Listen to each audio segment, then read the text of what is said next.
Hello दोस्तों, स्वागत है आपका एग्जाम समाधान में। और आज की वीडियो में हम देखेंगे जीके के कुछ महत्वपूर्ण प्रश्न को जो कि एग्जाम के दृष्टिकोण से बहुत ही महत्वपूर्ण होने वाले हैं। और यह पिछले एग्जाम्स में पूछे गए हैं और ऐसे क्वेश्चन पूछे भी जा सकते हैं क्योंकि इनका थोड़ा क्वेश्चनों का तरीका थोड़ा अलग टाइप के हैं। तो आप इनको देखें और अपना एनालाइज करें कि आपके 10 में से कितने मार्क्स आते हैं। तो टेस्ट को करते हैं यहाँ पे प्रारंभ। और पहला क्वेश्चन इसमें है कि बहादुर शाह प्रथम के बारे में, जिनका नाम मुअज्जम था, साहिब बेखबर बोलते थे। तो इनको किसने मतलब कहा कि यह अंतिम मुगल सम्राट था जिसके विषय में कुछ अच्छा कह सकते हैं। तो ऐसा इनके लिए बोला था किसने? सिडनी ओवन ने कहा था। अगला प्रश्न है, मुगल साम्राज्य के पतन का मुख्य कारण क्या था? तो अब देखो, आपको पता है कि मुगल साम्राज्य जब तक औरंगजेब का टाइम पीरियड चलता तो उसने अपनी केंद्रीय शक्ति अच्छी तरह से वहाँ पे सब जगह पे बिछाई हुई थी। मीन्स कि उसका एक पावरफुल वहाँ पे सम्राट था।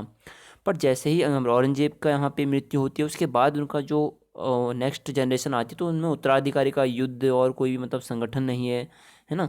तो विकेंद्रीकरण हो जाता है उनका। तो यहाँ पे उसके बाद जितने भी आते हैं क्या होते हैं? अयोग्य होते हैं। मीन्स कि शासन करने के योग्य ही नहीं होते। तो अयोग्य उत्तराधिकारी होने के कारण क्या होता है कि मुगल साम्राज्य का पतन हो जाता है। अगला प्रश्न है, किस मुगल शासक का शासनकाल सबसे कम था? तो आपको यहाँ पे बताना है कि सबसे कम शासनकाल किसका था। तो आपने अपना ऑप्शन लगा लिया होगा। तो सही ऑप्शन देखो इसका है बी, रफ़ी उद दरजात। रफ़ी उद दरजात का ही शासनकाल सबसे कम रहा था। अब अगर हम कहें यहाँ पे कि रफ़ी उद दरजात का टाइम पीरियड मतलब कितना कार्यकाल रहा था, तो देखो इसका 3-4 मीन्स कि 3 माह, अगर बोलूँ 3 मंथ और 4 डे, मीन्स कि 3 माह 4 दिन का इसका टाइम पीरियड रहा।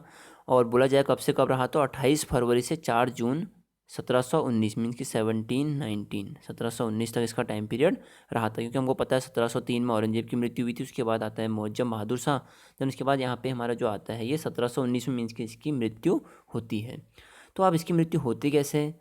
तो इसकी मृत्यु देखो होती है क्षय रोग से, ठीक है, टीबी हो जाता है इसको। तो अगले क्वेश्चन की ओर चलते हैं जो कि है फोर्थ क्वेश्चन कि निम्नलिखित में से किसके द्वारा 1716 में बंदा बहादुर को दिल्ली में फांसी दी गई थी? किसके द्वारा ये करा गया है काम? तो यह देखो बंदा बहादुर या फर्रुख शेर का एकमात्र जो बोलते हैं कि इसके द्वारा कोई अच्छा काम जो मतलब कि सफलता मिली जिस काम में, इसको ये बोल सकते हैं कि फर्रुख शेर ने किसका, बंदा बहादुर को यहाँ पे मरवाया था। बाद में इसके शासन का जो कार्यकाल है उसको इसी में क्या होता है कि जो चापेकर बंधु होते हैं हमारे में, इसकी सैयद बंधु होते हैं, चापेकर नहीं सैयद बंधु जो होते हैं वो क्या करते हैं, इसकी हत्या करवा देते हैं। फिर उसके बाद इसका कार्यकाल समाप्त हो जाता है। तो नेक्स्ट की ओर बढ़ते हैं जो कि है प्लासी का युद्ध किस मुगल बादशाह के समय में हुआ था? अब प्लासी का युद्ध कब हुआ था? पहली बात तो आपको माइंड में ये होना चाहिए कि कब हुआ था। तो अब यह है क्वेश्चन कि प्लासी का युद्ध किस मुगल बादशाह के समय में हुआ था? तो प्लासी का युद्ध तो हमारा हुआ था 1757 में, ठीक है। रॉबर्ट क्लाइव और वहाँ पे सिराजुद्दौला थे। पर अगर बोला जाए 1757 में हमारे यहाँ पे मतलब कि मुग़ल दरबार में कौन बैठा हुआ था, तो देखो 1757 में कौन बैठा होगा वैसे अगर देखा जाए तो 54 से 59 तक हमारा कौन बैठे थे? आलमगीर द्वितीय बैठे थे, है ना। आलमगीर द्वितीय बैठे थे। तो हमारा ऑप्शन कौन सा हो जाएगा इसमें? आलमगीर द्वितीय के टाइम पीरियड में ही क्या बोलेंगे, 1757 में प्लासी का युद्ध हुआ था। क्योंकि उनका टाइम पीरियड कुछ इस था 1754 से 1759, ठीक है, ये था। तो ऑब्वियसली इसी के बीच में हमारा प्लासी का युद्ध हुआ था। चलो अगले प्रश्न की ओर बढ़ते हैं जो कि है शाह आलम द्वितीय के कार्यकाल में अंग्रेजों ने दिल्ली पर अधिकार कब करा?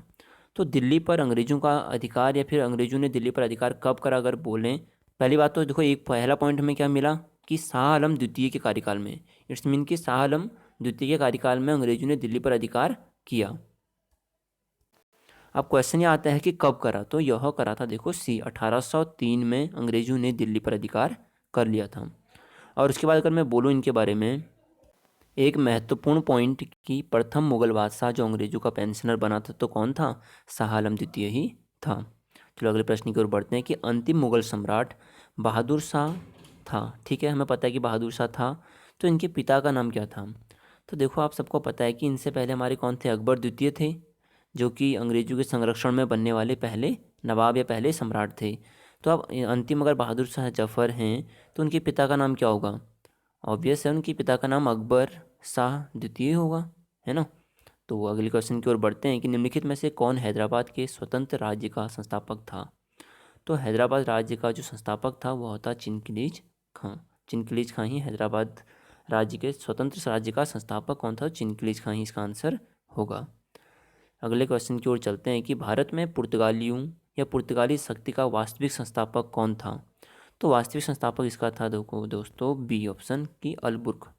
अल्बुकर्क या फिर अल्बुर्क हमारे क्या थे? भारत में पुर्तगाली शक्ति का वास्तविक संस्थापक था। अगला क्वेश्चन है कि निम्नलिखित में से किसने भारत में अंग्रेजी या अंग्रेजों का सर्वाधिक विरोध किया था? तो अंग्रेजों का जो सबसे ज़्यादा विरोध किया या फिर सबसे ज़्यादा परेशान करा किसने करा? मराठाओं ने करा। ठीक है, तो इसका ए ऑप्शन बिल्कुल सही होगा। तो थैंक यू दोस्तों, बाकी अपने दोस्तों में इस वीडियो को फैलाएं और करते हैं यहाँ पे वीडियो को समाप्त। जय हिंद, जय भारत।